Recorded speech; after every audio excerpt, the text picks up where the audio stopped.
तो हमारे यहाँ भूल पड़ रही है कि ये मेरा है, या कार मेरी है, कोठी मेरी है, बेटा मेरा है, बेटी मेरी है।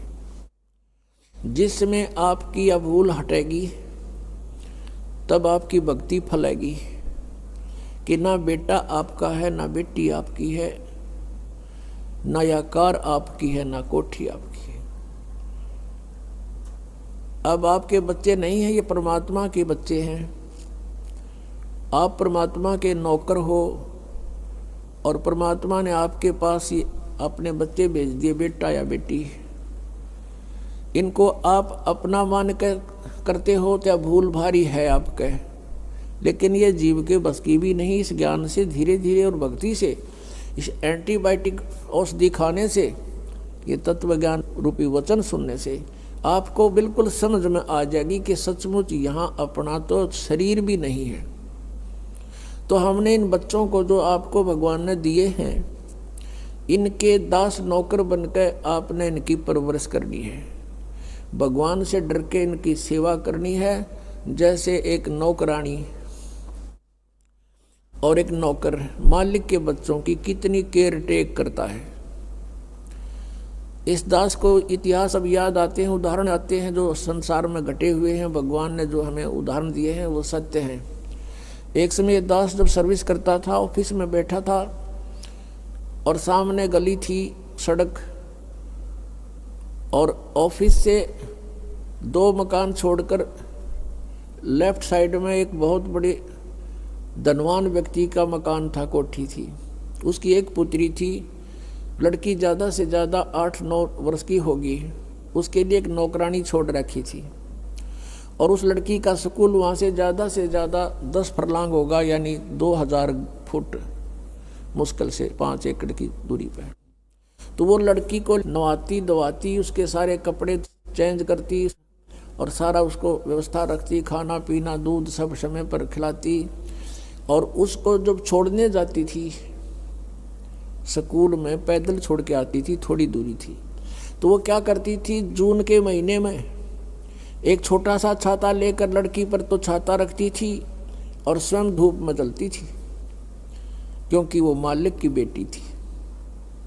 और जब उसको नौकरी से निकाल दिया, उसने झांका भी नहीं उधर, और पहले वो उसको इतना प्यार देती थी, शायद माँ भी नहीं दे सकती।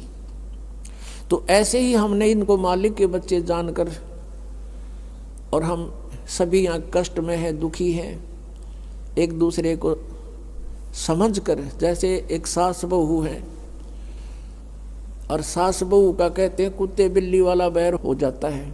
ऐसा क्यों है? बिना ज्ञान के गाटा जुड़ रहा है। और फिर कहते हैं जैसा दर्द आपने हो ऐसा जान बिराने। अब जैसे घर का मुखिया है, सास है, उसके अधीन पुत्र वधू है, अब उसके साथ दुर्व्यवहार करेगी तो उसकी आत्मा रोएगी, बोल सकती नहीं।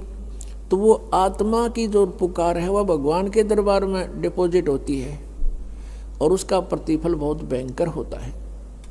फिर क्या होता है कि कई जगह ऐसा है कि पुत्र वधू इतनी हैवी है सास पर, उसको तंग करती है, तो उस समय युज्ञान याद रखना चाहिए कि हम इस काल ने ऐसी व्यवस्था में जोड़ रखे हैं, क्योंकि यहाँ व्यवस्था ऐसी है।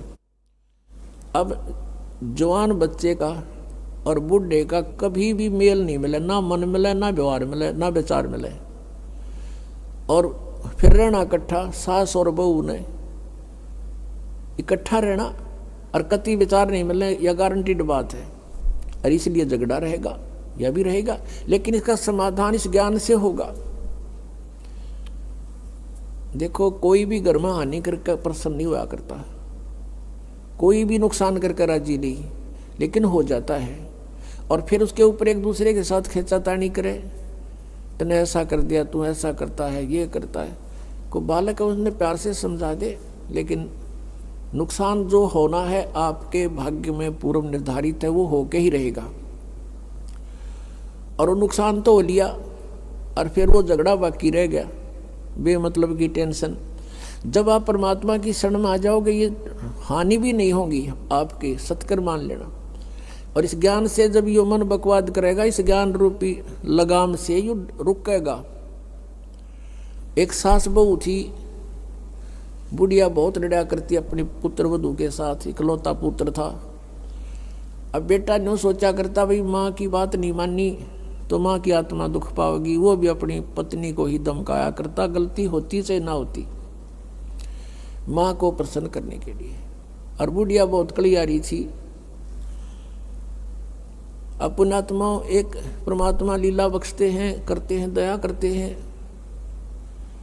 एक बहन सत्संग में जाया करती थी बुढ़िया माई, वो उनके घर चली गई, कुदरती परमात्मा भेजते हैं। और वह बुढ़िया लाग रही कति श्लोक सुनान अच्छी बुंडी कहना अपनी पुत्र वधू को, और वह बेचारी बोल रहा नहीं। अब बोलूँगी तो फिर सामने अपने बेटे दगड़वाएगी, तो वह बेचारी चुप रहने में अपनी खैर समझ रही थी। अब उस बहन जो सत्संग में जाती थी, परमात्मा परमेश्वर के विचार सुनती थी, उसने सोचा ये तो नरक हो रहा है इनका घर। उसने उस बुढ़िया को सहज सहज प्यार से कहा, बहन सत्संग में चलेगी? ना हम नहीं जाया कर सत्संग में, ये तो उलगी जाया कर ठाली, जिन्हें कोई काम कोई ना। हर बुढ़िया ने काम बहुत लड़ने का, और काम नहीं उसने, वो छूटे ना उसने फिर दूसरे तीसरे दिन फिर कहा कि आए एक बार मेरे साथ चल, कोई भी ना रही मेरे साथ चलने वाली, और मैं अकेली रहेगी, सत्संग में जाना है, जल्दी आ जावांगे। वह उसकी मुंह लागती सी थी। उस दिन वह बुढ़िया उसके साथ चलेगी। अब साथ चलेगी तो वह सत्संग सुना, सत्संग सुने तो पुण्यात्मा असर होया कर, ऐसी बात नहीं। जब तक हम कुएं के मेंढक बने रहेंगे, हम उसी क्रियाओं से लिप्त रहते हैं, वैसे ही विचार हमारे बने रहते हैं, और ज़्यादा ही दुख और बुराइयां हमारे अंदर प्रवेश होती रहती हैं। बुढ़िया ने सुने विचार, उसकी तो एकदम जो है ना एकदम परिवर्तन आ गया उसके अंदर। सचमुच हमने आपस में नहीं किसी को दुखी करना चाहिए। कथा सुनाई गई कि एक व्यक्ति था,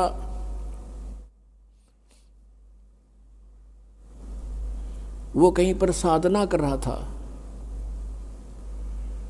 बैठा था, साधना कर रहा था, और एक गाय भागी जा रही थी, और वो गर्भवती थी, और उसको ये आभास हो गया था कि कोई कसाई उसके पीछे पड़ा हुआ है। वो आगे वन में ओझल होगी, शिकारी वहाँ आया, उस साधक से उसने पूछा, गाय देखी आपने? कहते मुंह से नहीं बोला, उसने हाथ कर दिया ऐसे, किधर गई? वो कसाई ने वह गाय ढूंढ ली, वो मार दी। उसका भी प्रतिफल उसको भोगना पड़ा, कहते हैं फिर उसकी बाजू कट गई। इतना भी हम सहयोग देते हैं किसी अन्य दुष्कर्म के अंदर, इतना भी हमें हानि होती है। जैसे हमने मना किया है बीड़ी शराब मांस तम्बाकू पीना नहीं है, और किसी को पीने में सहयोग भी नहीं देना, उठा के भी नहीं देना, उसमें भी हानि होगी। आपको मर्यादा सारी पालन करनी होगी। कहने का भाव ये है कि एक व्यक्ति था और उसकी पत्नी बहुत लड़ा करती, बहुत झगड़ा करती थी, बहुत बुरा बोलती थी। तो किसी ने, वो जो व्यक्ति था अगले जन्म में जिसकी बाजू कटी थी, वो साधना कर रहा था, साधना कर रहा था, कहीं पर अगले जन्म में भक्त बन गया। तो उसकी किसी ने आकर के अचानक पहले तो उससे पैसे पूछे, बाबा जी पैसे निकाल सारे, पैसे नहीं है भाई मेरे दो, उसकी बाजू काट दी।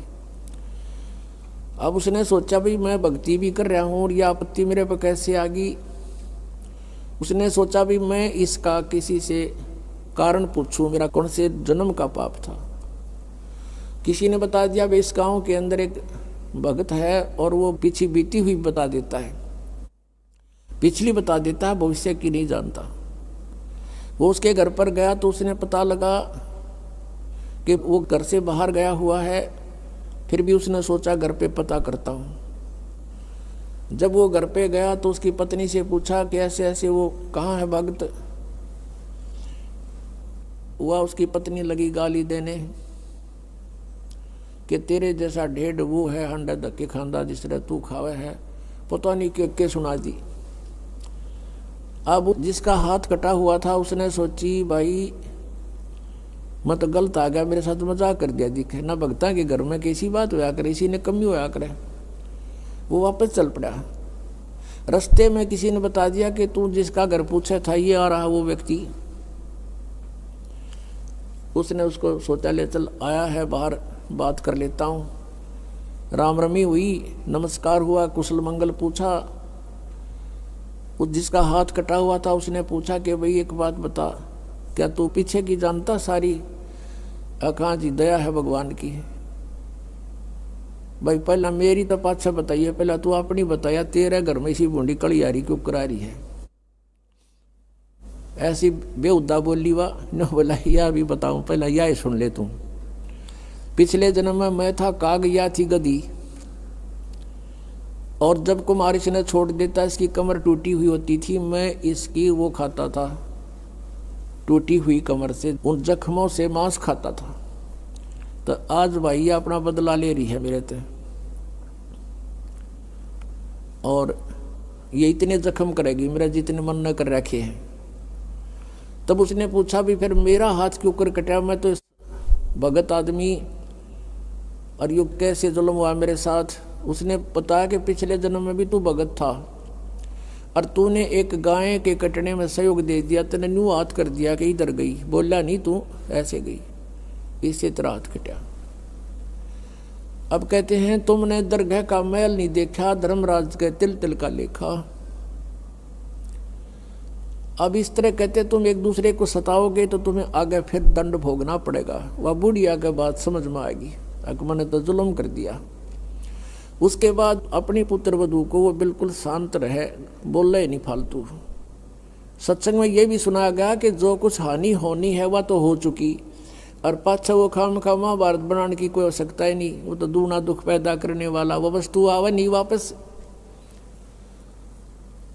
एक दिन क्या हुआ, वह पुत्र वधू गाय भैंस का दूध निकाल के और ऊपर कड़ियों में कड़ा डाला कर दे, हुक लंबा सरिये का हुक ला देते, और उसमें बाल्टी टांग देते थे कड़े में, हुक में, कुत्ते बिल्ली से बचाने के लिए। अब उस पुत्रवधू ने वो ऊपर, क्योंकि ऊंचा होता था, गर्दन नीचे रखनी पड़ती थी, यूं करके टांगन लगी, वो कि तो उल्टी साइड में लग गया। उसने सोचा टंगया, हाथ छोड़ दिए, वो बाल्टी नीचे गिर गई, सारा दूध फर्श पे फैल गया। अब पुत्रवधू ने देखा बुढ़िया की तरफ, अकी वो होगी ओन अनो बिरना कई दिन का सांग हो गया यो। अब उसकी तरफ देख रही है बेचारी भयभीत दृष्टि से। बुढ़िया कहती है बेटी कोई बात नहीं, हमारे भाग में नहीं था यो, और इसको उठा ले ऊपर ऊपर से और भैंस को ही डाल दे बेटा उसके चारे में, ये अपने भाग में नहीं था इसलिए गिर गया, कोई बात नहीं। अब उस पुत्र वधू ने सोचा आज बुढ़िया कौन सा स्टेशन पकड़ेगी, या तो कदे 16 बात बोलिया नहीं करती। काफी देर उसका जची नहीं, बुढ़िया फिर शुरू हो गया, ऊपर ले मन तक कहती हो कदे। और बुढ़िया खड़ी हुई, साथ ला के बेटा ठा इसने और भैंस के चारे में डाल दे, कोई दिक्कत कोई नहीं। अब उसने सोची अपने बेटे ने बतावेगी, मेरे तो ना कहती होगी, तो वो भी आ लिया, पुत्र भी उसका, कोई जिक्र नहीं करा बुढ़िया ने। तब उस माई ने, उस बहन ने सोचा भाई इतना परिवर्तन आया क्यों कर इसमें, उसके चरण दबावे, सेवा करे। फिर पता चला कि बेटी मैं सत्संग सुन के आई हूँ, और बेटा मैंने आज तक जो गलतियाँ की तेरी आत्मा दुखाई, बेटा मैं माफ़ी मांगू तेरे थे। अब पुत्र वधू रोन लागी न, बोली माँ कोई बात नहीं, अब तो माँ तुल्य हो और मेरे हित में ही कुछ कहती थी। उस दिन से पुत्र वधू ने भी नाम ले लिया, फिर धीरे धीरे उसके बच्चे ने भी नाम ले लिया, और घर में नरक के स्थान पर स्वर्ग हो गया। अब इस परमात्मा की वाणी से, ज्ञान से स्वर्ग तो यही हो जाएगा, और सतलोक हमने जाना है, फिर भक्ति करके वहाँ सतलोक चले जाएंगे, महासुख वहाँ हो जाएगा। तो इस प्रकार वो परमात्मा आकर हमें ज्ञान देता है, उसके ज्ञान से हमें पता चलता है। इसलिए कहा कि सत्संग की आधी घड़ी और तप के वर्ष 1000, तो भी बराबर है नहीं, कहे कबीर विचार। अब यहाँ बताते हैं परमात्मा कि ये स्थान तुम्हारा नहीं है और तुम यहाँ ठेकेदार बन गए, मालिक बन गए। मालिक तो एक ही है, हम सब उसके बच्चे हैं और उसने आपको जो संतान दी है वो उसके बच्चे हैं, आप मानो चाहे ना मानो। और आपने ये नहीं कि अपना कर्तव्य से दूर होना है, परमात्मा के बच्चे जान के उसके डर से उनकी सेवा करनी है। जिसका जितना भी जो आपका कर्तव्य कर्म है वो करना है, उनको पढ़ाना है तो पढ़ाना है, कपड़े वस्त्र की आवश्यकता वो भी व्यवस्था करनी है, विवाह शादी भी करनी है, तो परमात्मा के बच्चे जान के करनी है। और जब यहाँ से चलोगे, जैसे वो नौकरानी निकाल दी गई थी, उसके सपने में भी ना आया, वह मेरी बेटी थी। तो पुण्यात्माओं, ये स्थिति आपकी जब आवेगी ऐसी बात नहीं, क्योंकि ज्ञान से ही अज्ञान हटता है। हम अज्ञानवश आप एक कुर्ता पर आकर मन अपना मान लिया, किसी का बच्चा जा रहा हो है कहीं पर और उसको तुम अपनी तरफ से कुर्ता पजामा पर आकर अपने घर बैठा लो, मेरा है ना दू मेरा है, या कोई बात हुई? तो हमने इस जीव को एक कुर्ता परा दिया, बेटा और बेटी का, और अपना मान लिया अगना मेरे हैं, या कोई समझदारी की हमने। तो इस प्रकार हमारा इस ज्ञान से मन हटेगा, सच्चाई की तरफ पहुंचेगा। अभी तक तो हम देखा ज्ञानवश ही अपना मान लेते थे, शरीर अपनाए नहीं है तो हम दूसरे को अपना कैसे मान बैठे। तो क्या बताते हैं परमात्मा,